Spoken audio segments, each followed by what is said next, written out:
Shalom dan Assalamualaikum untuk semua teman-teman di seluruh Indonesia. Ini adalah video bagian pertama dari seri kita Debunk Islam in 5 Minutes.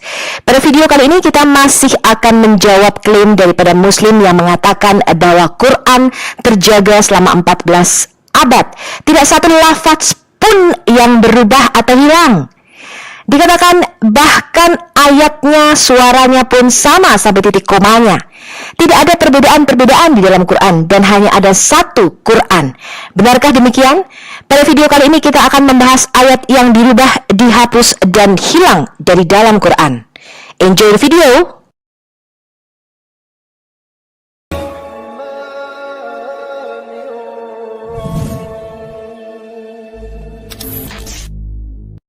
Islam ini adalah agama yang betul-betul dijaga ya dari perubahan gitu. Masya Allah gitu. Terutama ya paling terlihat dari sumber hukum sendiri gitu, yaitu Al-Quran dan hadis gitu. Nah, seperti janji Allah ya di Quran surat Al-Hijrah ayat 9, sesungguhnya kamilah yang menurunkan Al-Quran dan sesungguhnya kami benar-benar memeliharanya. Terbukti tidak ada satu lafaz pun dari Al-Quran yang dapat diubah bahkan sejak 14 abad yang lalu gitu. Allah juga terus menjaga keberadaan generasi-generasi yang senantiasa mengikuti jejak dari Rasulullah dan para sahabatnya. Banyak hafiz-hafiz Quran ya yang kalaupun ada yang menyesatkan, banyak yang hafal gitu ya, pasti langsung tahu, mungkin langsung nengok gitu yang udah hafiz ketika imam misalnya pun imam sholat lupa gitu bacaan sholat pun ada yang langsung membetulkan gitu. Masya Allah gitu ya, sebegitunya Allah menjaga gitu dari isi Al-Quran ini. Bahkan masih ditantang ya untuk membuat satu surat pendek semisal Al-Quran pun sampai hari ini belum ada yang bisa menyainginya dan membuatnya. Itu berupa hafalan tuh, dihafal, diajarkan, malaikat Jibril datang, Iqra, itu ayat, dibacakan kepada Nabi Muhammad, lalu Nabi Muhammad menghafalkannya, lalu Nabi Muhammad mengajarkan kepada sahabat, sahabat menghafalkannya. Beda, kalau kitab Matius, dikarang Matius, kitab Lukas, dikarang Lukas, kitab Yohanes, dikarang Yohanes, dikanonisasi menjadi satu kitab. Matius, Markus, Lukas, Yohanes memiliki sudut pandang penulisan kitab-kitab, sementara Al-Quran itu dari satu orang bernama baginda Rasulullah Muhammad SAW, dihafalkan ayat-ayatnya oleh sahabatnya, tidak ada pertentangan hafalan satu dengan hafalan lain, ya, oke. Nah itu orang Padang ngomongnya mencepat, tahu aja nih yang tukang jualan cabai biasanya tahu hal ini. Aduh, ada wayai. Nah, jadi gitu. Nah, saya sebutkan para penghafal Al-Quran yang terkenal nih. Salah satunya adalah Abdullah bin Mas'ud. Ya, orang-orangnya jelas ya. Orang-orangnya jelas loh ya yang menghafal Al-Quran, bukan kitab suci yang ditemukan kemudian enggak tahu siapa penulisnya, tiba-tiba dikatakan si A, si B, si C. Ini enggak. Al-Quran itu dihafal yang pertama sama Abdullah bin Mas'ud. Yang kedua Salim bin Miqal, Mu'az bin Jabal, Ubay bin Ka'ab, Zaid bin Sabit, Abu Zaid bin Asakar dan Abu Ad-Darda. Ini yang terkenal. Tapi apakah yang lain enggak hafal? Yang lain hafal. Nah, dan terakhir ya, penulis Al-Quran itu dari zaman Rasulullah ke zaman Sayyidina Abu Bakar Siddiq. Nah, di zaman Rasulullah itu ditulis sama satu orang yang terkenal sebagai seorang penulis wahyu dan juga asisten juru tulisnya baginda Rasulullah, seorang pemuda yang smart, bahkan dia juga belajar bahasa asing, yang bernama Zaid bin Sabit. Dan dia yang menuliskan wahyu, mengumpulkan wahyu ketika zaman Rasulullah. Di zaman Abu Bakar Siddiq, orang ini juga yang menuliskan Al-Quran atas perintah khalifah pada waktu itu ya Abu Bakar Siddiq, dan dia yang menuliskannya. Bayangkan, penulisnya sama. Beda dengan kitab Matius, Markus, Lukas, Yohanes yang penulisnya beda-beda. Ya, jangan sama-samakan. Aku enggak sudi ya. Nah, terus kemudian penulisnya di zaman Utsman. Ternyata juga Zaid bin Sabit ketuanya. Kenapa ada ketua? Karena kan yang menghafalkan bukan Zaid bin Sabit. Semua rata-rata sahabat yang masih hidup ketika setelah perang tuh ya dikumpulkan. Nah, Zaid bin Sabit itu menghafal. Lalu Zaid bin Sabit dia itu enggak egois, hafalannya sendiri yang dituliskan, enggak. Dia cari hafalan teman-temannya yang lain terus disamain, dibikin ada beberapa saksi. Sama enggak hafalannya? Maksudnya mencocokkan. Itulah makanya ada panitia penulisan di zaman Sayyidina Utsman bin Affan. Dan ingat, ditekankan dan yang perlu saya tekankan, penulis Al-Quran dari zaman Rasulullah sampai zamannya Utsman bin Affan itu orang yang sama ya. Jadi beda teman-temanku yang non-muslim. Bukannya saya menghina, tetapi mohon maaf, ini adalah fakta yang harus saya sampaikan secara akademis gitu ya. Clarissa Grani, Rifa Mau, dan Aristo dan teman-temannya mewakili muslim awam. Mungkin mereka tidak begitu mengerti bagaimana Quran ini terbentuk dan mereka tidak pernah membaca hadis-hadis sahih mengenai kanonisasi atau standarisasi Quran. Ini adalah propaganda daripada muslim modern, dan sayangnya orang-orang Kristen banyak yang tertipu dan terjebak oleh propaganda ini. Ini adalah klaim mereka yang pertama, bahwa penjagaan Al-Quran dan hadis sempurna. Benarkah demikian? Yang kedua, Allah SWT menjanjikan penjagaan itu sesuai dengan Quran surah Al-Hijr, bukan Al-Hijrah ya, Clarissa Grani. Al-Hijr yaitu Quran surah 15 ayat 9. Sesungguhnya kamilah yang menurunkan Al-Quran dan sesungguhnya kami benar-benar memeliharanya. Kemudian klaim yang ketiga, terbukti katanya tidak satu lafaz pun dari Quran yang dapat diubah sejak 14 abad yang lalu. Benarkah demikian? Mana buktinya? Pada video kali ini saya akan tunjukkan bukti-buktinya kepada Anda semua, Muslim dan Kristen. Orang Kristen juga harus tahu ya, supaya tidak ada lagi karisa-karisa Grani yang tertipu berikutnya. Yang keempat, Allah SWT menjaga penghafal Quran katanya. Dari tidak ada satupun ayat yang lupa.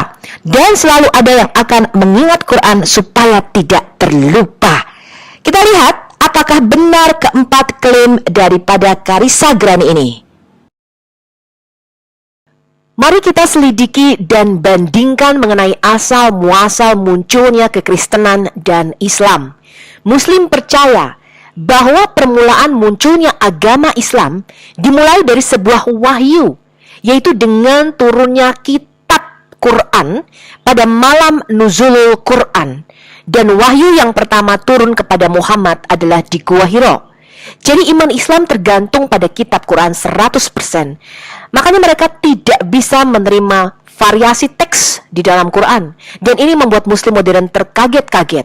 Tetapi dengan terbukanya dunia internet sekarang ini, maka Muslim modern tidak lagi dapat menutupi bahwa ada variasi teks di dalam Quran dan bahwa ada banyak versi Arabik Quran yang berbeda-beda. Jumlah ayatnya tidak sama, jumlah surahnya tidak sama, bahkan kata-katanya, pelafalannya pun tidak sama. Dan kita akan memberikan bukti dan data-datanya. Tetapi tidak demikian dengan kekristenan. Kekristenan tidak dimulai dengan sebuah kitab yang diturunkan. Di dalam pandangan Judeo-Christianity, tidak ada satupun kitab yang diturunkan dari langit ketujuh ke langit pertama. Apalagi ada kitab yang didiktekan oleh malaikat Jibril. Kekristenan itu dimulai dengan sebuah peristiwa, yaitu kebangkitan Sang Mesias. Selama 30-40 tahun pertama gereja mula-mula tidak mempunyai kitab ataupun tulisan perjanjian baru apapun. Pada waktu itu Alkitab perjanjian baru belum ditulis. Iman Kristen itu tidak tergantung pada kitab, tetapi tergantung pada Sang Firman hidup, yaitu Yesus Kristus 100%. Jadi kalau klaim daripada muslim-muslim modern dan mualaf yang tertipu ini mengatakan bahwa Quran ini merupakan kitab yang diturunkan dari surga, kemudian tidak berubah satu lafaz pun, tidak berubah sampai titik komanya, bahkan suaranya pun tidak berubah, ya, maka itu adalah hal yang sangat-sangat keliru. Karena di dalam Quran dikatakan Allah SWT itu menghapus ayatnya sendiri dan merubahnya. Dikatakan Allah itu membatalkan ayatnya, bahkan Allah membuat Muhammad dan Muslim lupa akan ayat itu. Dan dikatakan Allah mengganti ayatnya dengan ayat lain yang serupa, mirip-mirip, atau yang lebih baik. Ya kalau ayatnya itu serupa, ngapain dibikin lupa, ngapain diganti, ngapain dihapus gitu. Ya, nah konsep ini di dalam Islam dinamakan nasyik atau digantikan atau dihapuskan, dan mansuk atau dibatalkan, ya. Dan Allah bisa membuat Muhammad dan Muslim lupa akan ayatnya, ya, namanya nunsiha atau dibuat lupa.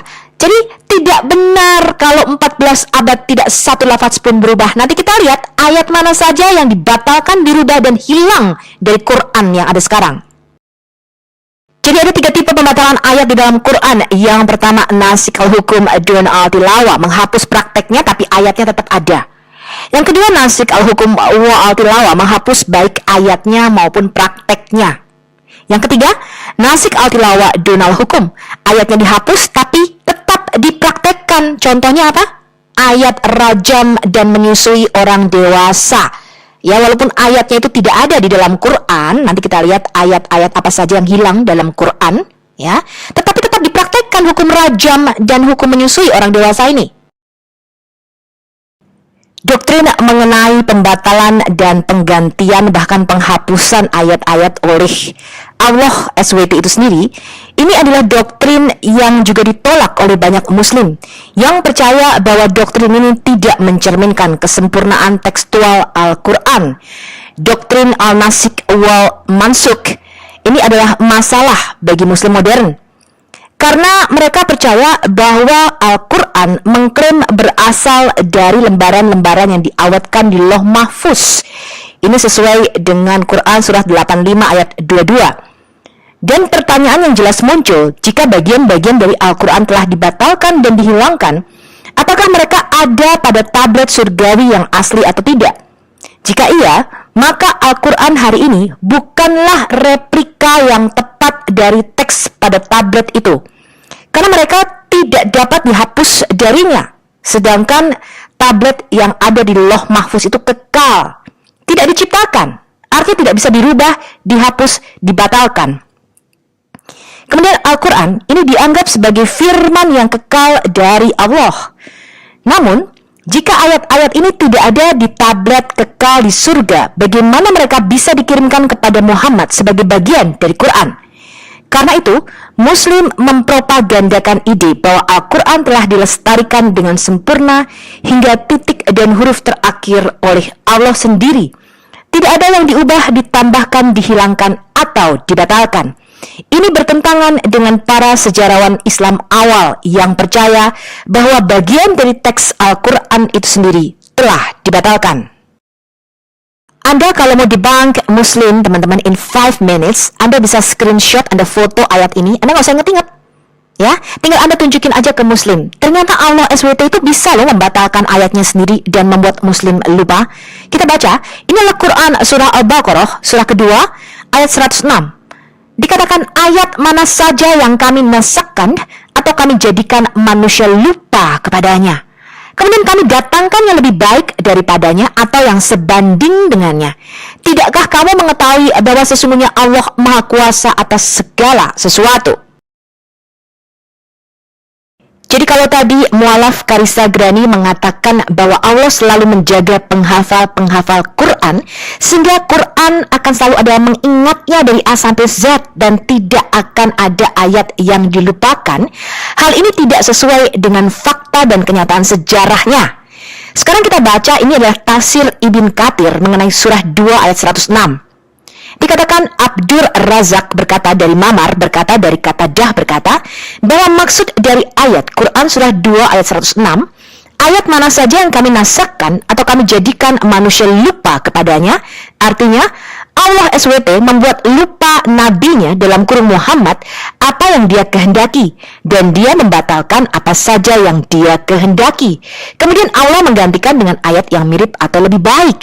Jadi di sini klaim bahwa Muhammad melupakan ayat-ayat Quran, dan Muhammad mengklaim bahwa ketika dia melupakan ayat-ayat Quran itu karena Allah membuat dia lupa.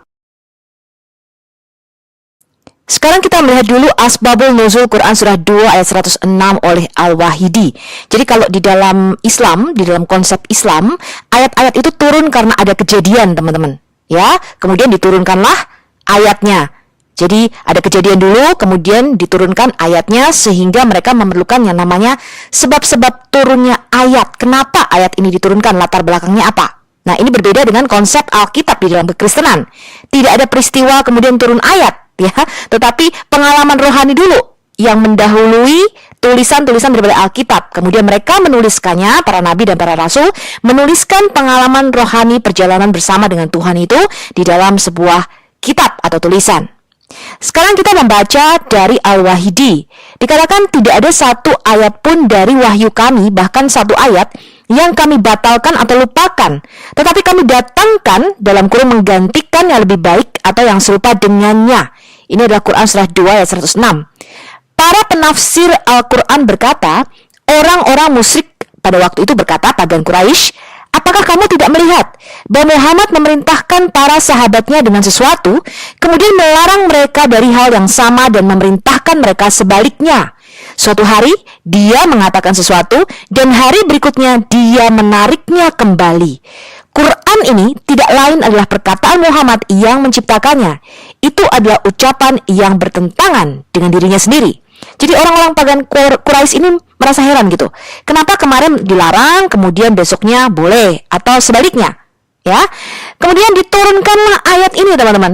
Ya, Quran surah 2 ayat 106 dan Quran surah 16 ayat 101. Dikatakan Allah Maha Tinggi Dia karena itu menurunkan ayat ini. Dan ketika kami menempatkan wahyu di tempat yang lain sebagai gantinya, ya, Quran surah 16 ayat 101, dan juga dalam kurung tidak ada satupun dari wahyu kami, bahkan satu ayat yang kami batalkan atau kami lupakan, tetapi kami memberikan dalam kurung pada tempatnya yang lebih baik atau yang serupa dengannya.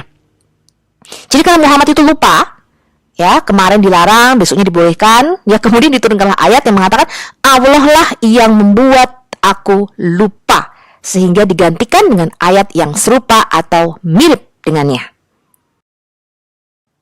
Sekarang kita baca tafsir Al-Jalalain mengenai Quran surah 2 ayat 106. Dikatakan ketika orang-orang kafir mulai mencemooh masalah pembatalan dengan mengatakan bahwa suatu hari Muhammad menyuruh para sahabatnya untuk satu hal dan kemudian hari berikutnya dia melarangnya. Jadi Quran surah 2 ayat 106 dan Quran surah 16 ayat 101 terjadinya pembatalan, penggantian dan penghapusan ayat kemudian digantikan dengan yang serupa atau mirip. Ini bukan diturunkan lebih dulu. Jadi bukan ada ayatnya lebih dulu, ya, kemudian terjadi peristiwa, tetapi ada peristiwa lebih dulu, yaitu Muhammad kadang-kadang lupa, ya, dia menyuruh pengikutnya pada suatu hari melakukan sesuatu, kemudian melarangnya, ya, atau sebaliknya, pertama dilarang, kemudian besoknya dibolehkan, ya. Jadi ada kontradiksi di situ. Kemudian barulah turun ayat ini, yaitu Quran surah 2 ayat 106 dan Quran surah 16 ayat 101. Jadi Anda harus berpikir dengan logis mengapa hal ini terjadi. Sekarang saya lanjutkan membaca tafsir Al-Jalalain. Dikatakan Tuhan memahyukan dan ayat apapun, ma adalah ayat terkecil bersyarat yang telah diturunkan berisi penghakiman, kami batalkan, baik bersama-sama dengan pembacaannya atau tidak, itu hanya penghakimannya atau penghukumannya, tetapi pembacaannya berlanjut. Ada varian bacaan nunsik yang berarti ayat apapun yang kami perintahkan kepadamu atau Jibril untuk membatalkan atau menundanya, sehingga kami tidak mewahyukan penghakimannya atau penghukumannya yang terkandung di dalamnya, dan kami menahan pembacaannya atau menyimpannya dalam tablet yang kekal. Jadi karena peristiwa ejekan cemoohan dari para pagan Quraisy inilah ayat tersebut diturunkan. Sekarang kalau kita membaca tafsir Ibn Abbas, dikatakan kemudian Allah menyebutkan apa yang dibatalkan dari Al-Quran dan apa yang tidak dibatalkan sebagai referensi langsung ke klaim orang Quraisy yang berkata kepada Nabi, wahai Muhammad, mengapa kamu memerintahkan kami untuk melakukan sesuatu dan kemudian melarangnya? Jadi jelas kalau kita membaca dari Asbabun Nuzul dan semua tafsir Islam, sebab-sebab turunnya ayat itu karena ada peristiwa, yaitu cemoohan orang-orang pagan Quraisy. Jadi Muhammad itu memberikan ayat kepada mereka untuk melakukan sesuatu. Kemudian di beberapa hari berikutnya ada ayat yang sama turun tetapi melarang melakukan sesuatu itu, ya. Atau sebaliknya, pertama dilarang, ada ayat yang melarang, kemudian beberapa hari berikutnya ada ayat lagi, ya, turun ayat yang lain yang membolehkan hal itu. Kemudian orang pagan Quraisy ini mencemooh Muhammad, katanya kamu hanya mengarang-arang ayat saja. Karena peristiwa itu, maka diturunkanlah ayat lain, yaitu Quran surah 2 ayat 106 dan Quran surah 16 ayat 101, bahwa Allah itu memang membuat Muhammad lupa dan dia bisa menggantikannya dengan ayat yang serupa atau mirip. Ya, ini adalah klaim daripada Nabi Muhammad mengenai pembatalan ayat-ayat di dalam Quran. Ini adalah Quran surah Al-Alah, surah 87 ayat 6-7. Kami akan membacakan Al-Quran kepadamu dalam kurung Muhammad, maka kamu tidak akan lupa kecuali Allah menghendakinya. Sesungguhnya dia mengetahui yang terang dan yang tersembunyi. Jadi Allah itu bisa menghendaki Muhammad dan Muslim lupa akan ayat-ayatnya sendiri.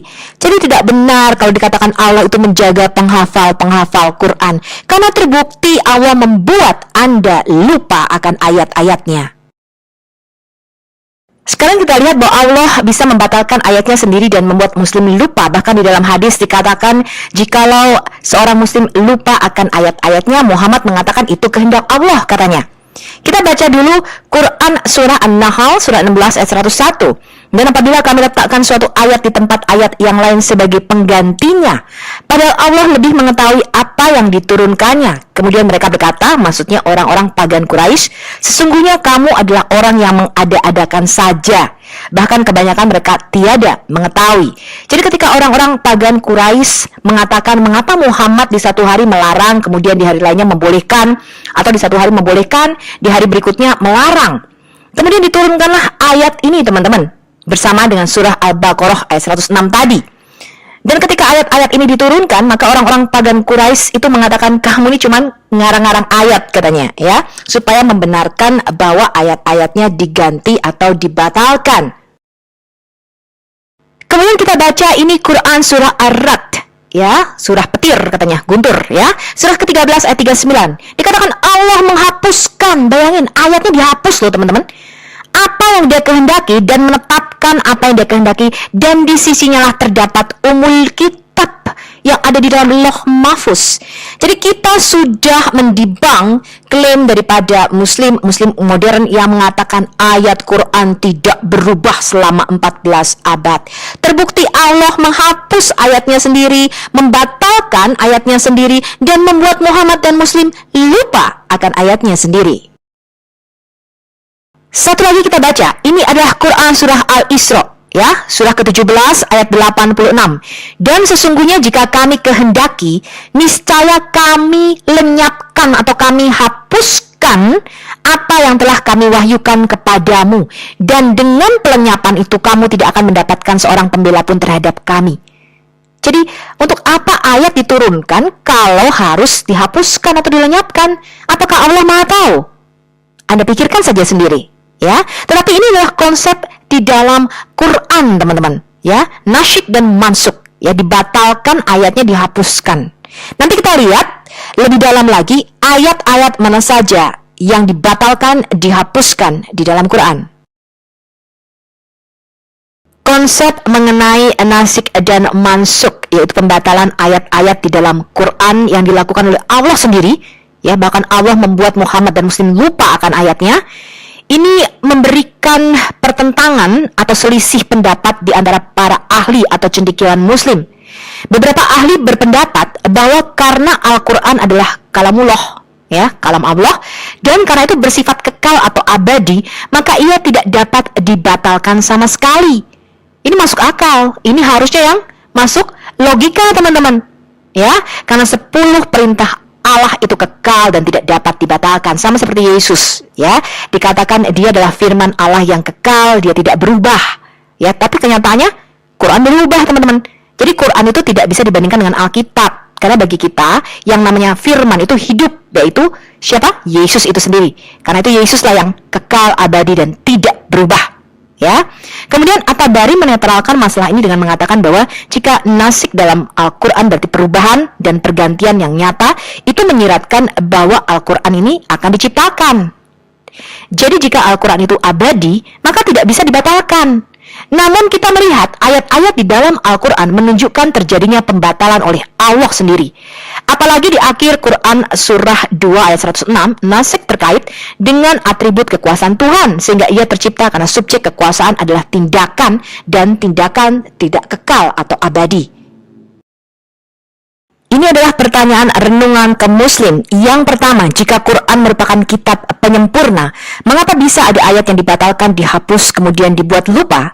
Yang kedua, hal ini adalah kontradiksi dengan pernyataan bahwa Quran kekal dan turun sekaligus di malam Lailatul Qadar.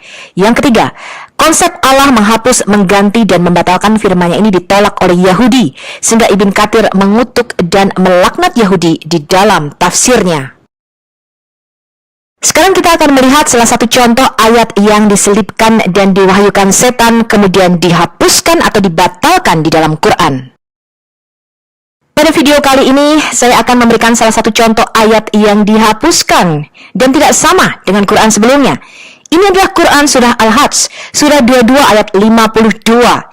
Dikatakan, dan kami tidak mengutus sebelum kamu seorang rasul pun, dan tidak pula seorang nabi, melainkan apabila ia mempunyai suatu keinginan, syaitan pun memasukkan godaan-godaan terhadap keinginan itu, Allah menghilangkan apa yang dimasukkan oleh syaitan itu, dan Allah menguatkan ayat-ayatnya, dan Allah maha mengetahui lagi maha bijaksana.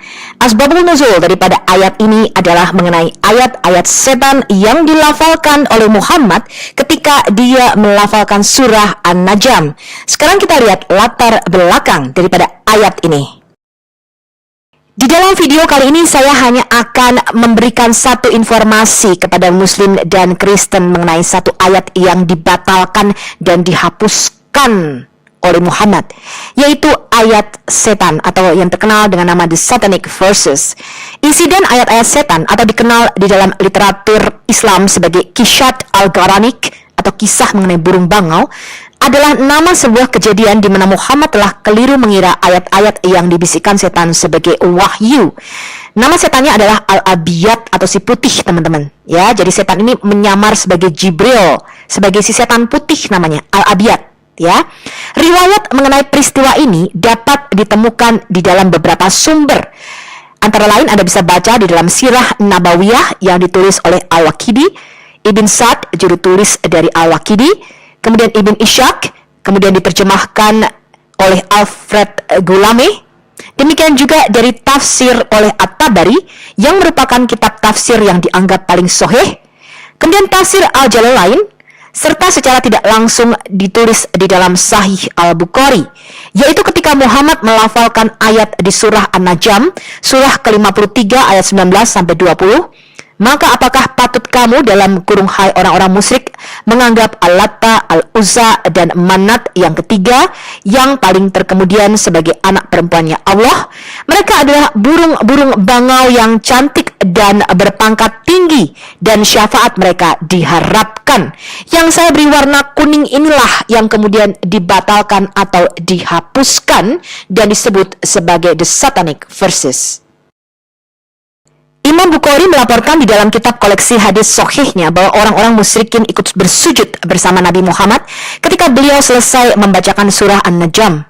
Disampaikan Ibnu Abbas ketika Nabi selesai membaca surah An-Najm, beliau bersujud dan orang-orang muslim, musyrikin, jin, dan umat manusia ikut bersujud bersama beliau. Ini adalah Sahih Al-Bukhari 4862. Menurut At-Tabari dan Al-Jalalain pada tafsir-tafsir fenomenal mereka dan berbagai sumber Islam lainnya, ini terjadi dikarenakan pada saat Nabi Muhammad menurunkan ayat Quran surah 53 ayat 19 sampai 20, surah An-Najm berikut. Maka apakah patut kamu dalam kurung hai orang-orang musyrik menganggap Al-Latta dan Al-Uzza dan Manat yang ketiga yang paling terkemudian sebagai anak perempuannya Allah?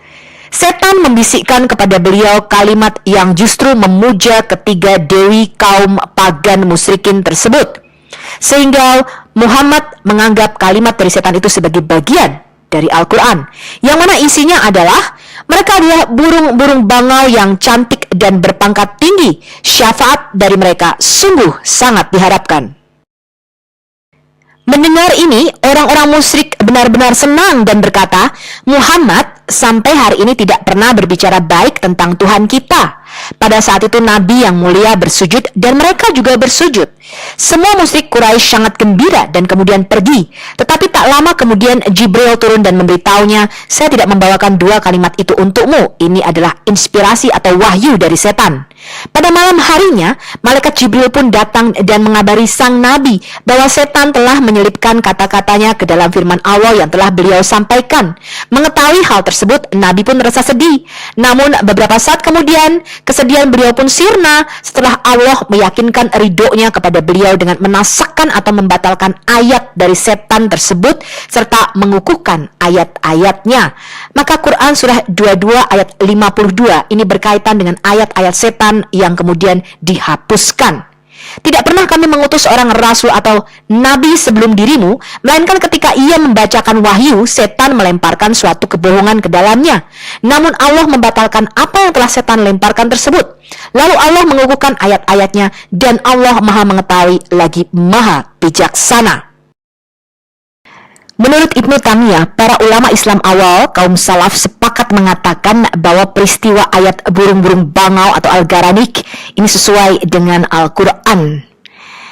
Dan ulama-ulama yang datang selanjutnya, kaum khalaf yang mengikuti ulama-ulama salaf, mereka berkata bahwa riwayat-riwayat ini telah direkam dengan isnad atau rantai periwayat yang sahih dan mustahil untuk menolaknya. Bahkan Quran sendiri menjadi bukti atasnya. Biografi terawal mengenai Nabi Muhammad yang ditulis oleh Ibnu Ishaq tahun 761-767 Masehi telah hilang. Tapi koleksi dari catatan-catatannya secara umum dapat kita lihat dan selamat di dalam dua sumber, yaitu pada kitab Ibnu Hisham yang ditulis kira-kira tahun 833 Masehi dan At-Tabari tahun 915 Masehi. Di dalam kitab At-Tabari, Ibnu Ishaq adalah salah satu perawi dari riwayat ini. Namun ini tidak ditemukan di dalam catatan Ibnu Hisham yang mengakui bahwa dia mengedit dan tidak memasukkan bagian-bagian tertentu yang katanya dapat membuat gelisah orang-orang tertentu, terutama bagian mengenai mengapa Muhammad bisa melafalkan ayat-ayat yang diwahyukan oleh syaitan ketika dia melafalkan surah An-Najm. Ibnu Sa'ad dan Al-Waqidi, dua penulis awal biografi Nabi Muhammad lainnya, juga mencatatkan kisah mengenai Al-Gharani atau ayat-ayat setan ini. Selain terdapat pada tafsir At-Tabari, kisah ini juga terdapat pada tafsir dari Muqatil, Abdul Razak As-Sanani, Ibnu Katsir, dan juga kitab Nasyaknya Abu Ja'far An-Nahas, kitab Asbabul Nusul dari Wahidi, dan bahkan di dalam kompilasi Al-Dur Al-Mantur fil Tafsir bil Matur tulisan Jalaluddin As-Suyuti dari abad pertengahan akhir. Ini adalah daftar pustaka dari mana presentasi video saya ini diambil. Dan saya mengambilnya dari website Islam, dari seorang syekh yang menuliskan apa yang sudah saya presentasikan kepada Anda tadi. Dan ini adalah semua daftar pustaka di mana presentasi saya diambil. Anda bisa beli buku-bukunya, ada yang terjual online dan ada yang sudah ada di dalam bahasa Indonesia. Sekarang kita akan melihat ayat yang hilang dari Quran zaman Muhammad. Diriwayatkan dari Ashim bin Bahdala dari Sir, dia berkata, Ubay bin Ka'ab berkata kepadaku, berapa banyak surah Azab yang kamu baca atau berapa banyak yang kamu hitung dalam kurung ayat-ayatnya? Sir berkata bahwa dia menjawab 73 ayat. Ubay berkata, hanya sebanyak ini. Sesungguhnya saya biasa melihatnya dan itu sama dengan surah Al-Baqarah. Dan kami biasa membaca di dalamnya setiap kali seorang pria tua atau wanita tua melakukan zina, batu mereka sebagai hukuman dari Allah. Dan Allah Maha mengetahui dan bijaksana. Ini ada di dalam Musnad Ahmad hadis nomor 21245.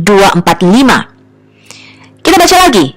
Ubay bin Ka'ab bertanya kepada orang-orang di sekitarnya, berapa banyak ayat yang kamu hitung dalam surah Al-Ahzab, yaitu surah ketiga-tiga di dalam Al-Quran? Mereka menjawab, 72 atau 73 ayat.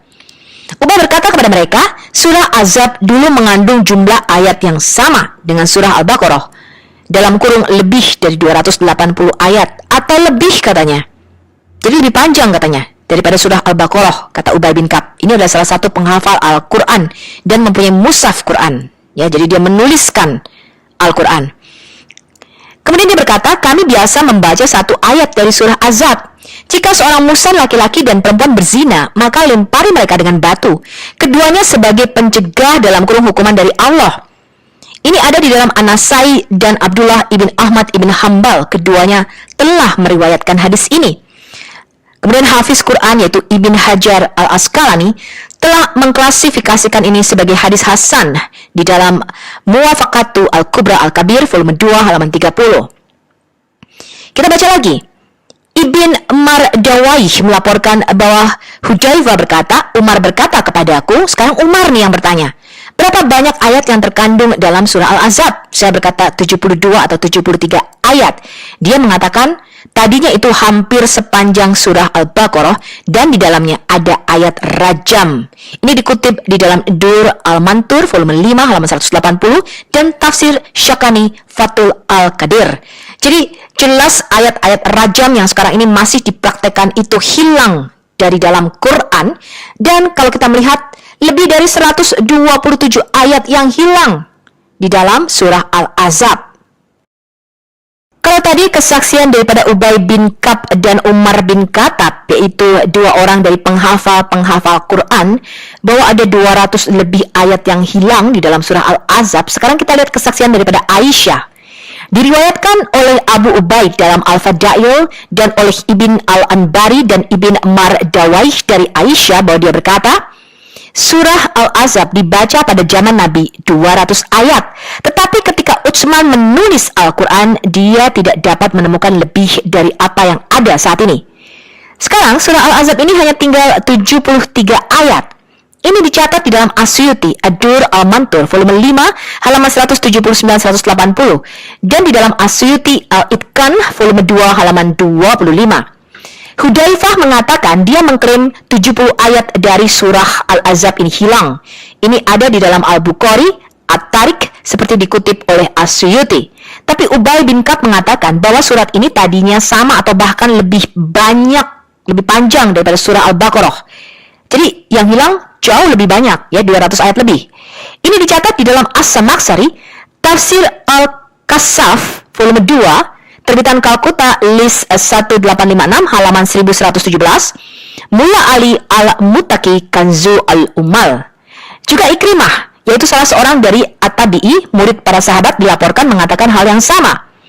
Jadi ada surat di dalam surah Al-Ahzab yang hilang. Jumlah ayatnya, kalau sekarang kita melihat Al-Baqarah ini berisi 286 ayat, artinya hilang 213 ayat atau bahkan lebih, termasuk ayat-ayat rajam itu hilang. Ini ada di dalam Asyuti Ad-Dur Al-Mantur volume 5 halaman 179. Bukan hanya surah Al-Ahzab yang dilaporkan kehilangan 213 ayat, tapi juga surah At-Taubah, surah ke-9. Kita lihat dulu, diduga 2/3 atau 3/4 dari surah ini telah hilang.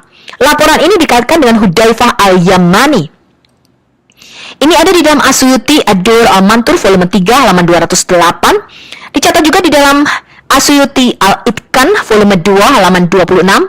Kemudian dicatat juga di dalam Al-Hakim An-Nishapuri Al-Mustadrak Al-Syahihan volume 2, Hidrabat Dairatul Ma'arif. Ini sekitar tahun 1340 setelah Hijriah, halaman 331. Imam Malik ibn Anas ditanya, mengapa tidak ada bismillah di dalam surat ini? Dia berkata, itu hilang dengan bagian sebelumnya, karena dikonfirmasi bahwa itu sama dengan surah Al-Baqarah. Jadi tadinya surah At-Taubah, surah ke-9 ini namanya surah Bara'ah, ya, atau surah penolakan. Ini hilang, teman-teman. Ayat-ayatnya tadinya juga sepanjang surah Al-Baqarah. Tetapi sekarang hanya ada sekitar 129 ayat di dalam surah At-Taubah di Quran saat ini. Ini ada dicatat di dalam Asyuti Al-Itqan volume 1 halaman 65. Jadi klaim Khalisa Grani, Rifamau, dan muslim-muslim awam yang menyatakan bahwa tidak satu pun lafaz yang berubah, ya, dan selalu ada penghafal Quran sehingga tidak satu pun ayat-ayat yang hilang, ternyata faktanya tidaklah demikian dan kita buktikan dari sumber-sumber Islam sendiri. Kemudian ada dua surah yang hilang, yaitu surah Al-Hafid dan surah Al-Qal yang dicatat oleh para sahabat terkenal seperti Ubay bin Ka'b dan Abu Musa Al-Asy'ari. Jadi dua surah ini tidak ada di dalam Al-Quran sekarang. Ini ada di dalam Asyuti Al-Itqan volume 1 halaman 65. Dan dua surah ini biasa dibacakan oleh Khalifah Umar ibn Al-Khattab di dalam kunutnya. Ini ada di dalam Asyuti Al-Itqan volume 1 halaman 25-26, dan sekarang kedua surah ini tidak ada di dalam Mushaf Utsmani yang ditulis oleh Zaid bin Thabit. Semua surah yang setara dengan bab ke-9 Al-Bara'ah atau surah At-Taubah, ini adalah nama lain dari surah At-Taubah. Abu Musa Al-Azhari, seorang sahabat Nabi, dilaporkan mengatakan demikian. Kami biasa membaca sebuah surah yang kami samakan dengan Al-Baqarah panjang dan banyaknya, tetapi saya lupa. Dan sekarang hanya ingat ayat ini. Jika seorang anak Adam memiliki dua lembah yang penuh dengan kekayaan, dia masih menginginkan yang ketiga, dan tidak ada yang bisa mengisi perut manusia kecuali debu. Jadi tidak benar bahwa Allah selalu menjaga penghafal Quran sehingga tidak ada yang lupa. Terbukti ayat-ayat rajam, ya, dan ayat-ayat di dalam surat At-Taubah tidak bisa dipulihkan, tidak ada yang hafal sehingga ayatnya hilang selamanya. Dan ini dicatat di dalam Asyuti Ad-Dur Al-Mantur volume 1 halaman 105, Ibn Al-Athir Jami Ulul Usul volume 3, terbitan Mesir 1370 setelah Hijriah halaman 8, hadis nomor 904. Surat lainnya dilaporkan sahabat yang sama mengatakan, kami biasa membaca sebuah surah yang kami samakan dengan salah satu musabihat. Musabihat yaitu surah yang dimulai dengan kata yushabihu atau sabih, tapi aku lupa. Jadi lupa ini, nggak ada yang ingat ayat-ayat ini. Cuman katanya, namun aku ingat ayat ini daripada surah itu. Hai orang-orang yang beriman, mengapa kamu mengatakan apa yang tidak kamu kerjakan? Karena itu akan dicatat sebagai bukti terhadap kamu dan kemudian kamu akan ditanya tentang hal itu pada hari kiamat. Jadi ada satu surah yang dilupakan dan hanya ingat satu ayat ini dan tidak bisa dipulihkan karena tidak ada yang hafal. Ini ada di dalam Jami'ul Usul volume 3 halaman 8. Hilangnya sebagian besar Al-Quran, itu ada banyak hadis di dalam buku-buku Sunni yang menunjukkan bahwa Al-Quran jauh lebih banyak daripada apa yang dimiliki oleh kaum muslim sekarang. At-Tabarani telah meriwayatkan dengan rantai perawi yang dapat dipercayai dari Umar ibn Al-Khattab bahwa dia berkata, Al-Quran adalah 1.027.000 huruf tadinya. Yang sekarang tinggal 30%-nya saja. Jadi hilang 70%. Ini ada di dalam As-Suyuti Al-Itqan volume 2 halaman 70. Tetapi total surah-surah di seluruh Al-Quran sekarang tidak lebih dari 267.053 huruf. Rata-rata ya, kira-kira tergantung versinya. Seperti yang tercatat di akhir banyak edisi Al-Quran. Dengan kata lain, 3/4 dari Al-Quran itu hilang. Dan sahabat Abdullah ibn Umar dilaporkan berkata, jangan pernah ada di antara kalian yang mengatakan, saya telah mendapatkan seluruh Al-Quran. Dan apa yang akan membuatmu tahu apa itu Al-Quran secara keseluruhan? Tentu saja banyak Al-Quran yang telah hilang. Seseorang sebaiknya mengatakan, saya mendapatkan sebagian darinya. Ini ada di dalam As-Suyuti Al-Itqan volume 2 halaman 25, As-Suyuti Ad-Dur Al-Mantur volume 1 halaman 106, As-Suyuti Itqan volume 3 halaman 72. Jadi saya harap orang-orang muslim, Anda jangan dengarkan YouTuber polemikus muslim. Belajar teman-teman, belajar. Anda beli bukunya ulama-ulama Islam mengenai standarisasi kanonisasi Quran. Saya tunjukkan ya, ada 2 buku dari As-Suyuti yang harus Anda punyai, yaitu Ad-Dur Al-Mantur dan Al-Itqan. Anda bisa beli kok di Tokopedia atau Shopee, gampang sekali, harganya juga tidak terlalu mahal. Hadits mengenai penghapusan atau ayat-ayat yang hilang di dalam Quran ini dikaitkan dengan banyak tokoh terkenal di dalam Islam sebagai periwayatnya atau perawinya. Seperti misalnya Ummu al-Mu'minin yaitu Aisyah, Hafsah, Ummu Salamah, kemudian Umar ibn Al-Khattab, Abdullah ibn Abbas, Abdullah ibn Mas'ud, Abdurrahman ibn Auf, Abdullah ibn Umar, Zaid ibn Arkam, Jabir ibn Abdullah, Buraidah, Maslamah ibn Maklat, Abu Waqid Al-Laiti, dan bibi dari Abu Amamah bin Sahal. Selain tabi'in, yaitu murid para sahabat Ikrimah dan Imam Malik ibn Anas. Tradisi-tradisi ini ditemukan di semua kitab hadits Sunni yang terkenal, termasuk As-Sihahah Sitah atau 6 kitab hadis yang sahih, yaitu ada di dalam Sahih Al-Bukhari, Sahih Muslim, Sunan Abi Dawud, Sahih At-Tirmizi, Sunan An-Nasai, Sunan Al-Baihaqi, Musnad Imam Ahmad bin Hanbal, Muwatta Imam Malik, Tarik Al-Bukhari, kemudian di Fathul Bari ya dari Ibn Hajar Al-Asqalani, Kanzu Al-Umal dari Mulla Ali Al-Muttaqi, Tafsir Ad-Dur Al-Mantur dan Al-Itqan dari As-Suyuti, Jami'ul Usul Al-Muhadarat dari Imam Al-Ragib Al-Ishfihani, kemudian Jami'ul Jawami Hilyatu Al-Aliyah dari Hafiz Abu Nuaim dan Al-Mustadrak Al-Syahihain dari Imam Al-Hakim An-Nishapuri. Semua ini dicatat baik di dalam kitab-kitab Sunni maupun Syiah mengenai 70% ayat di dalam Quran yang hilang. Sekarang kita melihat ayat yang hilang dan lupa karena dimakan oleh dajjin atau binatang jinak. Ini adalah hadits di Sunan Ibnu Majah nomor 1934.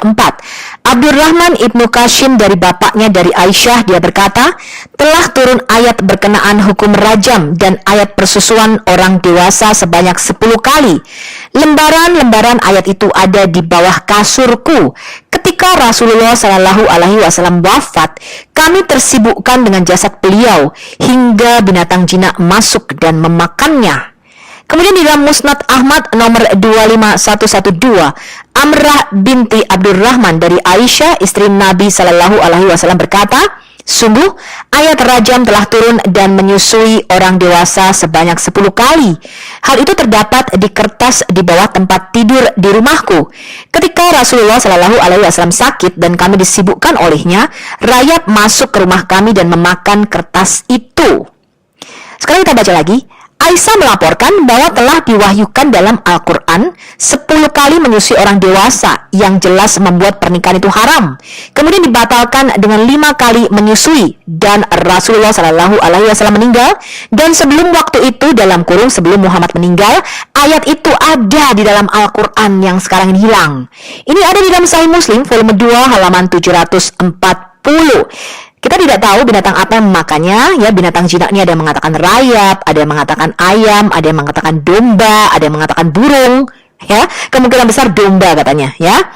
Dari narasi yang berbeda-beda tersebut, kita bisa menyimpulkan, jika benar ayat itu ada, kenapa Aisyah yang beliau sendiri adalah penghafal Al-Quran, bahkan Aisyah ini menghafalkan dan meriwayatkan lebih daripada 2.210 hadits.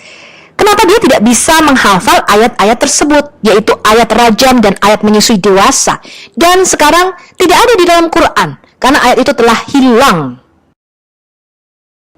Di dalam kitab Syiah, ya, salah satu daripada hadis sahihnya, ini adalah kitab Al-Kafi, dikatakan Ali bin Al-Hakam dari Hisham bin Salim dari Abi Abdullah alaihissalam, dia berkata, Al-Quran yang diturunkan Jibril kepada Muhammad itu memiliki 17.000 ayat.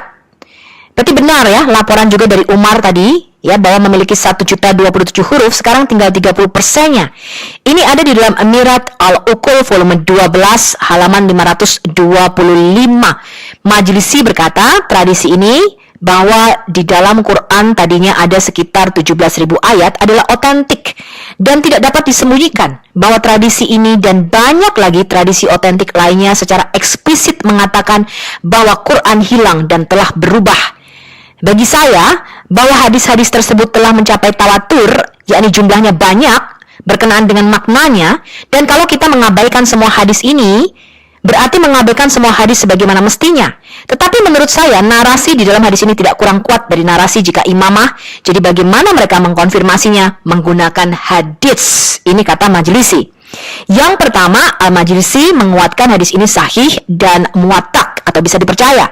Yang kedua, Al-Majlisi satu, yaitu Al-Majlisi ayahnya, ya ini senior katanya, berkata hadis ini sahih dan otentik di dalam Radah Al-Mutakun volume 10 halaman 21.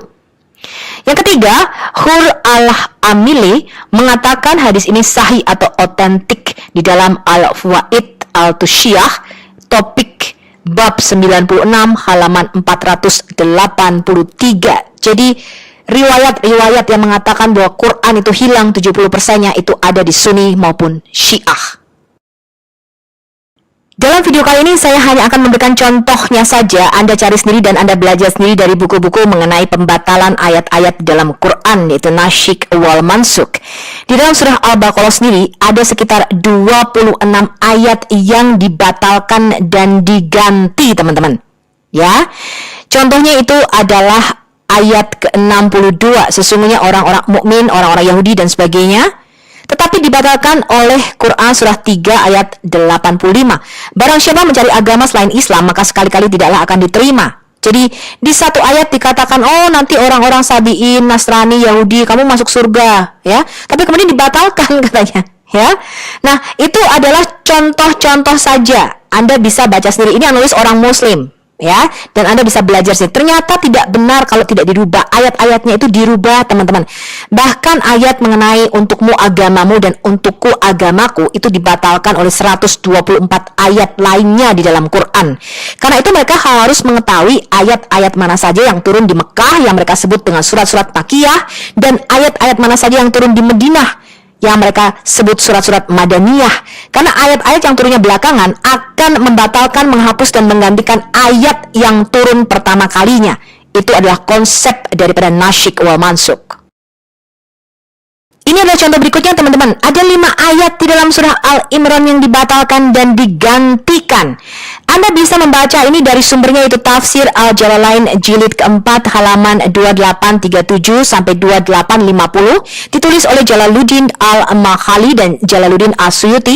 Penerbitnya adalah Sinar Baru Al-Gen-Sindo kalau Anda baca dalam bahasa Indonesianya. Dan Anda bisa baca teman-teman ayat mana saja yang dibatalkan dan diubah di dalam Quran. Ini adalah contoh-contoh berikutnya dari ayat-ayat yang dirubah dan digantikan. Di dalam surah An-Nisa ada 24 ayat yang dibatalkan dan digantikan. Dan Anda bisa baca ini di dalam Tafsir Al-Jalalain jilid 4 oleh Jalaluddin Al-Makhali dan Jalaluddin As-Suyuti. Penerbitnya adalah Sinar Baru Al-Gen-Sindo. Ini adalah salah satu contoh ayat rajam yang hilang. Tapi hilang kok masih bisa diingat di ayatnya? Saya tuh bingung loh. Ya, katanya tadi ayatnya hilang, tapi dia ingat loh, ayatnya bunyinya begini nih katanya. Laki-laki yang tua, maksudnya yang sudah menikah, dan wanita yang tua, maksudnya yang sudah menikah, jika berzina, maka rajamlah keduanya sungguh-sungguh, sebagai hukuman yang mengandung pelajaran dari Allah, dan Allah Maha Perkasa, Maha Bijaksana. Ini merupakan salah satu lafaz Al-Quran yang hilang, dan ayat rajam ini tidak pernah ditemukan dan tidak ada di dalam Quran yang sekarang. Hal ini diperkuat dengan riwayat dari Umar bin Al-Khattab. Beliau berkata, sesungguhnya aku khawatir zaman akan panjang terhadap manusia sehingga seseorang akan berkata, kita tidak mendapati ayat rajam di dalam kitabullah, sehingga mereka menjadi sesat dengan sebab meninggalkan suatu kewajiban yang telah diturunkan oleh Allah. Ingatlah, sesungguhnya rajam adalah hak atas orang yang berzina dan dia telah menikah. Jika bukti telah ditegakkan atau ada kehamilan atau ada pengakuan. Syufan berkata, demikianlah yang aku ingat. Ingatlah Rasulullah Shallallahu Alaihi Wasallam telah melakukan rajam dan kita telah melakukan rajam setelah beliau. Jadi sampai sekarang hukuman rajam ini masih dilakukan walaupun ayatnya tidak ada di dalam Quran, hilang ayatnya. Kemudian Muslim mengatakan ada juga ayat yang dihapus atau dimansyukkan hukumnya serta lafadznya sekaligus, yaitu ayat mengenai persusuan. Hanya saja lafadznya tidak ada riwayatnya. Aisyah mengatakan demikian, dahulu di dalam apa yang telah diturunkan di antara Al-Quran adalah 10 kali penyusuan yang diketahui dan mengharamkan. Kemudian itu dinasyikkan atau dihapuskan dengan 5 kali penyusuan yang diketahui. Kemudian Rasulullah Shallallahu Alaihi Wasallam wafat dan itu termasuk yang dibaca di dalam Al-Quran. Ini sumbernya adalah Fathul Bari volume 9 halaman 65, Darul Marifat Beirut 1937 Hijriah.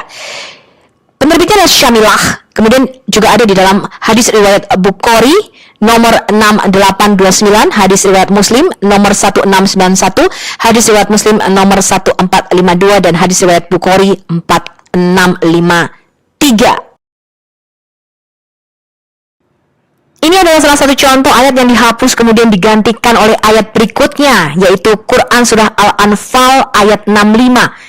Dikatakan di situ, ini firman Allah loh ya, yang Maha Tahu, dikatakan, hai Nabi, kobarkanlah semangat para mukmin itu untuk berperang. Jika 20 orang yang sabar di antara kamu, niscaya mereka dapat mengalahkan 200 orang musuh.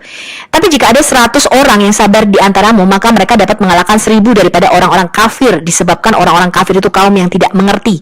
Tapi kenyataannya ketika Allah mengatakan kamu akan menang melawan mereka, mereka kalah, teman-teman. Dan setelah kalah, akhirnya turunlah ayat berikutnya, yaitu ayat ke-66-nya. Sekarang Allah telah meringankan kepadamu dan dia telah mengetahui padamu bahwa ada kelemahan. Maka jika ada di antaramu 100 orang yang sabar, niscaya mereka dapat mengalahkan 200 orang. Dan jika di antaramu ada 1000 orang yang sabar, niscaya mereka dapat mengalahkan 2000 orang. Dan Allah beserta dengan orang-orang yang sabar. Ini diriwayatkan dari Abdullah bin Abbas. Dia mengatakan ketika turun firman Allah ya, surah An-Anfal ayat 65 tadi, jika ada 20 orang yang sabar di antara kamu, niscaya mereka dapat mengalahkan 200 orang musuh. Hal itu berat atas umat Islam, yaitu ketika diwajibkan atas mereka bahwa 1 orang tidak boleh lari menghadapi 10 musuh. Kemudian datanglah keringanan. Allah berfirman katanya, sekarang Allah telah meringankan kepadamu dan dia telah mengetahui padamu bahwa ada kelemahan. Maka jika di antaramu 100 orang yang sabar, niscaya mereka dapat mengalahkan 200 orang. Sekarang 1:2, tadinya 1:10. Ya, ini ayat berikutnya, An-Anfal ayat 66. Ketika Allah telah meringankan dari mereka jumlah atau musuh yang wajib mereka hadapi, kesabaran pun berkurang seukuran apa yang Allah telah meringankan daripada mereka. Ini tolak belakang dengan Alkitab ya teman-teman. Alkitab mengatakan satu orang bisa mengalahkan 1000 orang, dan itu dibuktikan di dalam peperangan-peperangan ketika mereka masuk ke tanah Kanaan. Allah sendiri yang bekerja dan Allah sendiri yang menghukum orang-orang kafir, bahkan mereka nggak berperang ya. Ketika Anda melihat misalnya Gideon ya, ketika dia menghadapi pasukan yang jumlahnya seperti pasir di lautan yang banyak, Gideon hanya 300 orang teman-teman, tapi dia perangnya hanya bawa buyung dan hanya bawa suluh, bayangin, nggak bawa pedang loh teman-teman, dan musuhnya kocar kacir. Jadi Allah yang berperang bagi orang Israel, dan firman-Nya terbukti. Tetapi di dalam Quran ternyata firman Allah ini tidak terbukti teman-teman ya. Dan ini adalah salah satu contoh daripada ayat-ayat yang hilang, dibatalkan, dihapuskan di dalam Quran. Anda bisa melihatnya di dalam alislam.org websitenya. Semua yang saya presentasikan di sini diambil dari website Islam, yaitu alislam.org. Anda bisa cek sendiri, dan Anda bisa cek riwayat-riwayatnya di dalam hadis-hadis yang sahih. Semoga Anda menyukai video kali ini. Saya akan buat yang lebih pendek, dan sampai jumpa di lain waktu. Debunk Islam in 5 minutes bagian yang kedua.